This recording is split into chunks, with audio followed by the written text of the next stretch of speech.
My name is Aria Sterling. I am 32 years old. I am a graphic designer, which means I make pictures, logos, and designs on the computer for people who need them. I worked really hard for 6 years, doing many small jobs, sometimes staying up all night, just to save enough money to buy my own apartment in Plano, Texas. I never thought my own parents would sit me down at a family dinner and tell me to give my apartment to my sister, like it was a toy or a gift you didn't even want. We were all sitting around the dining table at my parents' house in Frisco. The forks made clinking sounds as we tried to eat. Mom, acting very serious, said, "Your apartment is the perfect gift for your sister. She has big dreams and you can rent a smaller, cheaper place." Dad nodded slowly and said, "It's time you put family first, Aria." My sister, her eyes shining like she already owned it, said, "I'll turn that extra room into my fashion studio. You understand, right?" Her words hit me like a punch in the chest. My heart was beating really fast as I held onto the edge of my chair. 6 years of staying up late fixing logos, skipping vacations, and saving every penny for a down payment suddenly felt like it didn't matter. They expected me to pack my things and leave because my sister's new shop didn't work out. That made me really angry. I leaned forward and said calmly, "If this is your plan, I will tell you a truth about our family you are not ready to hear." What happened next? I turned their plan upside down. We had a big fight that showed every lie they believed. But before I tell you about that fight, I need to tell a story about betrayal, family rules, and standing up for what is mine. Also share your story in the comments. Hit the like button and subscribe to see what happens next. When I was growing up in Frisco, Texas, my sister Lila and I were best friends. We spent hours on the living room floor with markers and papers, drawing pictures. I would draw magical book covers with dragons and fancy letters, and Lila drew dresses with bright patterns. When I was 10 and she was 5, we shared our drawings, laughing at each other's ideas. "We're going to be famous artists," she would say, bouncing her pigtails. We promised we would open a studio together one day. Our little ranch house felt like a happy place for creativity. Mom would cheer for our drawings, and Dad would tape our best pictures to the fridge. It felt like a little art world where we could make anything we imagined. But when we reached middle school, things started to change. Lila became obsessed with fashion when she was 12. She wore ripped jeans and chunky boots, just like the magazines she read. Mom and Dad started giving her lots of money for her hobbies, like a new sewing machine for her 13th birthday, summer fashion camps in Dallas, and even a weekend workshop with a local designer. "She's got a spark," Mom would say, smiling as Lila showed off a lopsided dress she made. At first, I didn't mind. I was getting more into digital art, learning Photoshop on our old computer. I asked Dad for a $50 art program to practice, and he said, "We're tight on money this month, Aria." Meanwhile, Lila got all kinds of lessons and supplies, no problem. High school made this difference even bigger. When I was 16, I was designing logos for school clubs and dreaming of going to college for graphic design. I stayed up late, looking for scholarships for UT Dallas. Lila, just 13, was getting private sewing lessons and her room was full of fabric. When I got a part-time job at a coffee shop to save for a laptop, Mom hardly noticed because she was too busy signing Lila up for more fashion classes. "Your sister has so much potential," Mom would say, like my posters for the drama club were nothing. Dad, who was usually quiet, never questioned this. By the time I was 18, I could clearly see the favoritism. I got into UT Dallas and paid for school with grants, my barista job, and small design jobs. Every dollar was a struggle. I served $4 lattes to tired customers and designed flyers for local shops to pay for tuition. Meanwhile, Lila's fashion school tuition was fully paid by our parents. I ignored the hurt and kept working hard. Lila's plans started to wobble. She skipped classes and focused more on Instagram than school. By her second year, she dropped out, saying she could learn better on her own. Mom and Dad didn't even blink and still gave her money for fabric, a website, and her boutique. I would call home exhausted and hear about her new vision. Dad would say, "She's finding her way," as if my 4.0 GPA and client work didn't exist. I would stare at my tiny dorm fridge, wondering why my hard work never mattered. Looking back, I could see the problems clearly. Lila and I drifted apart. Our creative days were gone, buried under her special treatment and my quiet work. I still loved her, but I was angry at our parents' unfair rules. After college, I worked even harder. I wanted to build my career. My graphic design degree came with student loans, but I jumped into freelance work. I signed up on websites like Upwork, doing every logo, banner, and website job I could find. My first apartment in Plano was tiny with a leaky faucet and noisy neighbors, but it was mine. I worked all night fixing designs for clients, drinking cheap coffee, and saving every dollar. After a couple of years, I got a big contract with a tech startup in Austin. I designed everything: logos, apps, marketing materials. That opened more doors. Soon, I worked for restaurants, fitness apps, and even a local politician. My client list grew, and so did my bank account. I kept working hard, sending every extra dollar into savings for a home. Driving through Plano, I saw modern apartment buildings and promised myself one day I'd live in one.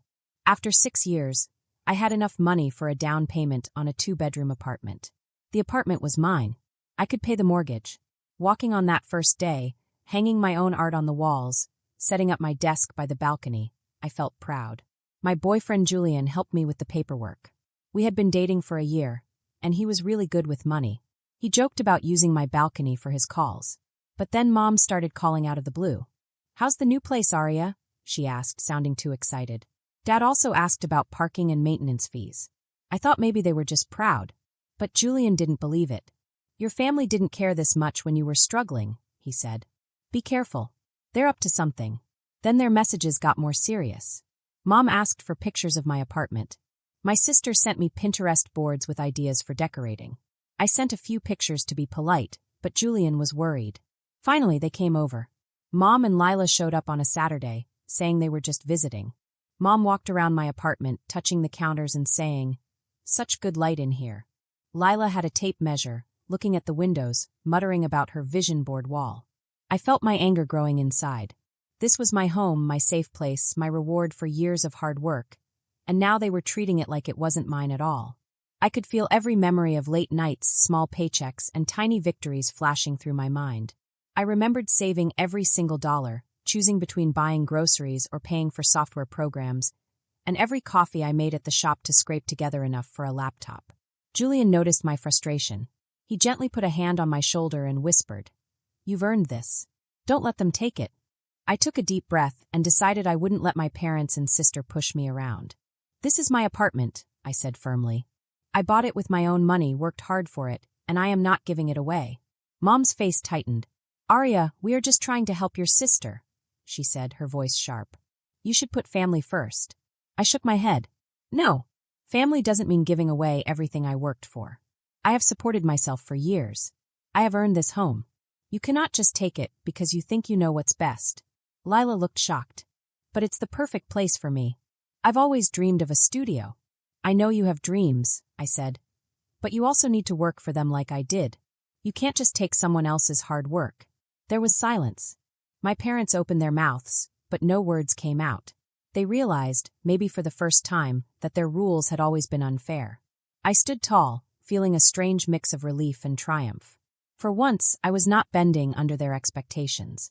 Julian smiled at me quietly, proud of how I stood up for myself. It felt like the weight of all those years of unfairness had lifted off my shoulders.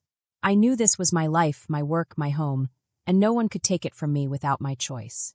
That day, my family learned something important about me. They could not assume they could take what I earned, no matter what kind of family reasons they had. I had grown strong not just in skill and talent, but in courage and self-respect.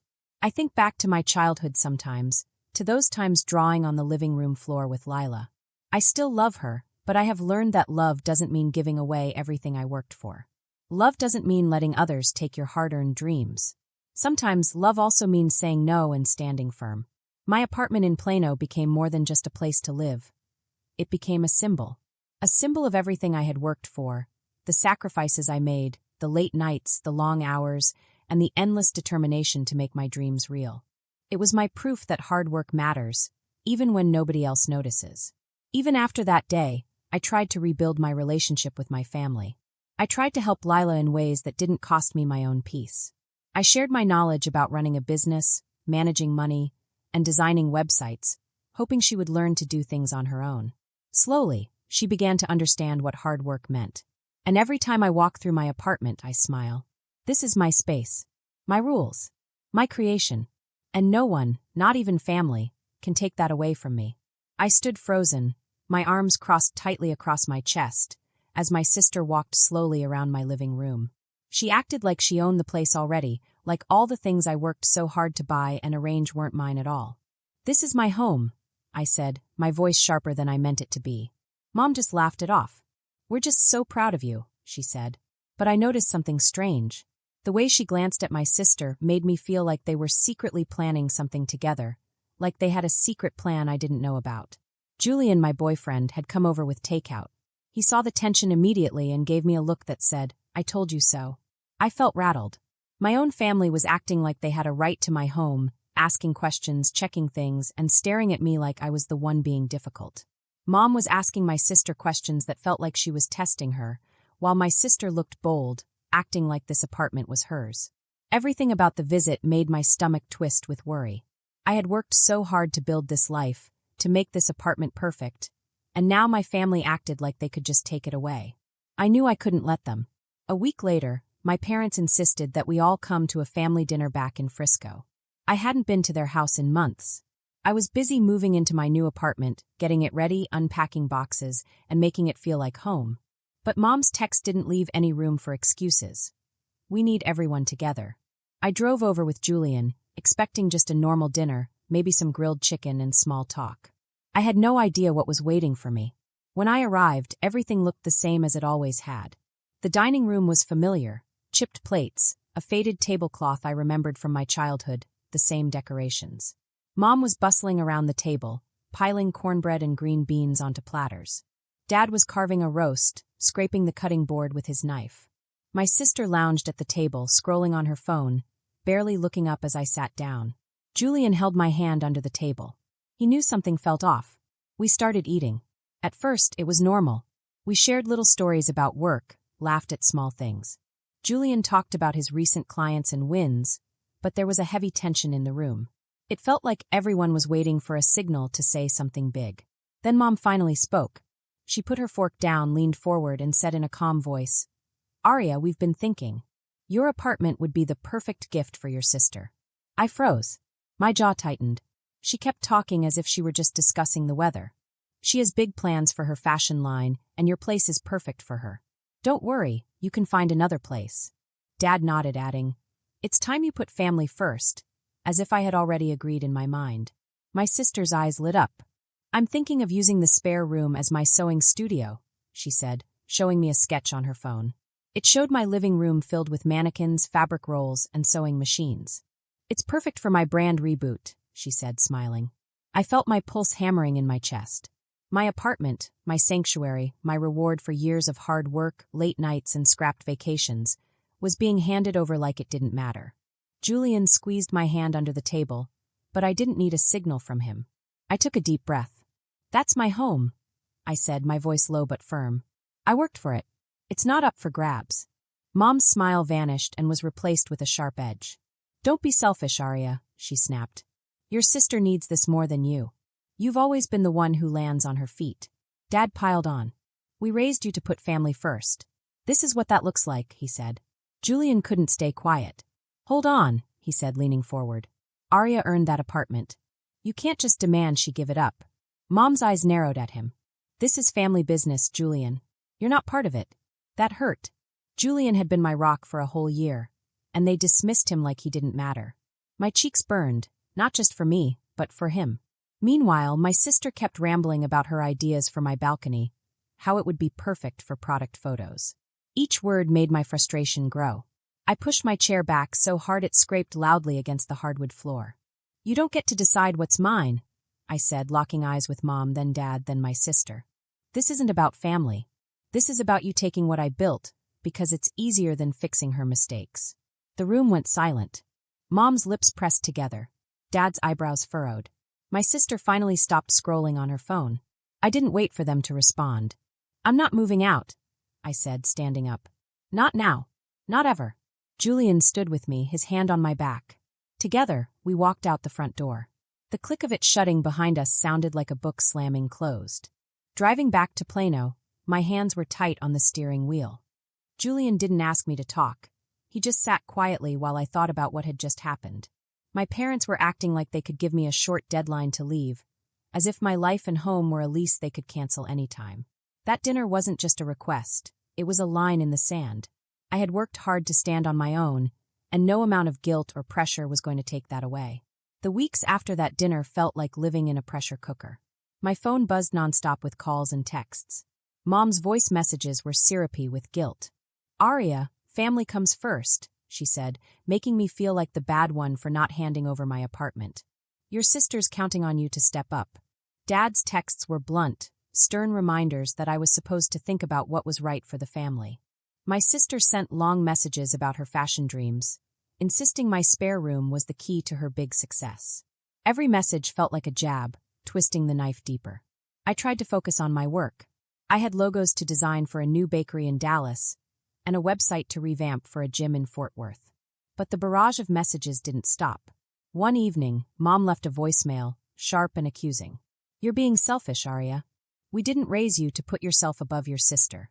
My sister followed with a photo of a sewing machine captioned, "This would fit perfectly in your guest room." I clenched my jaw and tried not to explode. Julian watched me unravel one morning over coffee at my apartment. He set his mug down gently. "They're not asking, Kels," he said. "They're bullying you." His words cut through the fog in my mind, but I still hoped it was just extreme family loyalty, not something darker. Then came a surprise call from Aunt Cassandra, Mom's older sister, who had always been calm and fair. She and Uncle Henry invited me to their house in Allen for brunch. Over pancakes, Cassandra leaned in, her voice low. "Your parents are in deep trouble," she said, looking at Henry. He nodded, stirring his coffee. "They sank a lot of money into your sister's online boutique," he explained. "It failed, and now they're drowning in debt." Cassandra added quietly, "We overheard them talking about your apartment as a way to fix their mistakes." My stomach sank.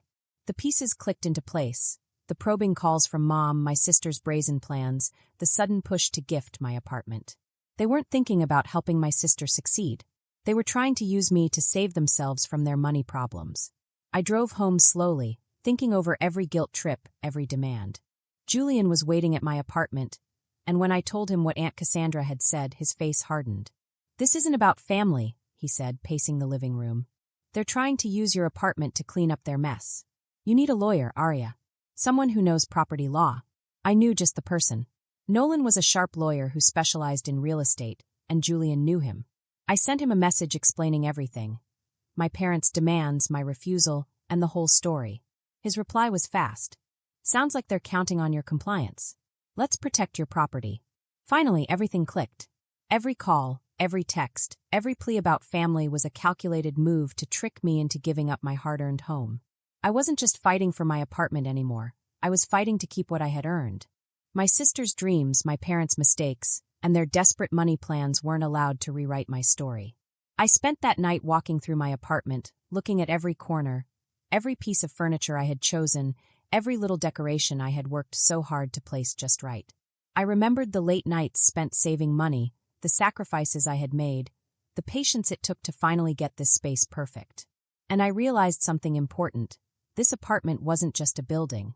It was proof that I could stand on my own, that I could make something of myself without depending on anyone else. Julian sat with me, holding my hand as I made a plan.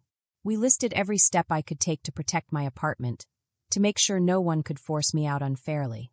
Nolan would handle the legal side, but I also needed to stay calm and focused, not let my parents' guilt trips or my sister's pleading get to me. I knew it wouldn't be easy. They would keep pushing, but now I had clarity. In the weeks that followed, I made a point to answer only work calls, to stay busy, and to protect my home. My family still tried in small ways, sending messages or calling unexpectedly, but I was ready. I had allies, I had a plan, and most importantly, I had my own strength. They couldn't take what I earned, no matter how much they tried to make me feel guilty. My apartment was safe. My life was mine. And while my family might have thought they could push me around, I knew the truth. I was strong, and no one could rewrite my story. The next morning, my phone made a ding, and I saw an email that made my stomach feel heavy, like a rock sitting inside me. The subject line said, "Property Transfer Agreement," and there was a paper attached. When I opened it, my eyes widened, and my hands started shaking. The paper said that my sister Lila now owned my apartment in Plano. It said I had given it to her as a gift. There was a stamp and a notary seal that made it look very official, like a grown-up's very important paper. I felt my heart beating faster and faster as I looked at it. My signature was on the paper. But I had never signed anything like that. I had never agreed to give my apartment to anyone. It was fake. It was sloppy and careless, but it was bold too. Someone had the nerve to try to take my home. I felt like someone had punched me in the stomach. I quickly forwarded the email to Nolan, my lawyer, and wrote only one line. This isn't real. Help me. At that moment, I was at my office. It was a shared space in Dallas with lots of other people working at desks.